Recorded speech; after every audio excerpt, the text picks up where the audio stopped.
The new school safety bill officially law. Counties across Tampa Bay are concerned about funding and how to add more student resource officers to their agencies.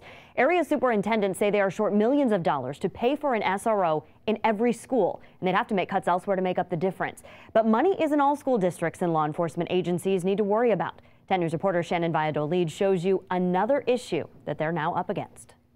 First, let's start with the number of SROs needed in some of our local counties. For Pinellas, 60, Pasco 47, Polk 105, Hillsborough 147. This is going to cost millions of dollars. We know that. Let's say with the money from the newly approved budget, cuts made to school programs, that counties are able to get the money. But do we even have that many school resource officers to fill these positions? I spoke with Senior Commander Del Tharp with the Florida Association of School Resource Officers. He works for Escambia County Sheriff's Office. The answer, he says, is no. In his county alone, they need 32 more SROs and are currently 40 people short in the agency, even having to move 4 SROs back to patrol duties. Tharp says most agencies across the state are dealing with this kind of shortage.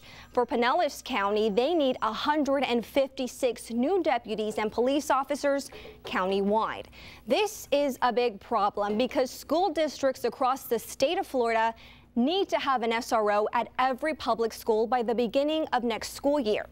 But you can't just hire an SRO with no experience. They first need to be hired, obviously, go through 14 weeks of training with the agency. Then they need 2 years of experience to even apply to become an SRO.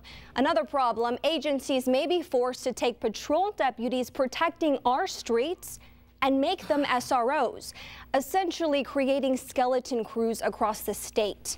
We asked Pasco County Sheriff Chris Naco his thoughts on this issue. We don't have the magic wand where all of a sudden 50 deputies just appear and they're ready to go. You're looking at hiring process. This is not something that can be done overnight.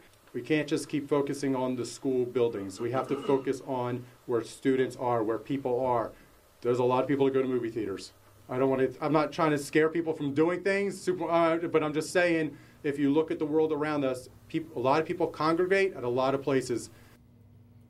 Now, listen, I also contacted the governor's office to ask if these districts do not get these SROs in time, will they be punished? They simply tell me that they're going to be working closely with the districts to figure it all out. And you also found that it is hard for some of these agencies to recruit deputies because of pay. Right, because starting salary is $35,000, and you might be thinking, can't they afford to pay our deputies more? Let me break it down for you. So, as I mentioned, starting salary $35,000. That's with insurance. Vehicles cost about $32,000, and every SRO needs their own vehicle. This includes laptop and equipment needed. Also, uniformed agencies pay about $150 a year on this, and then training is needed. That's also costing money.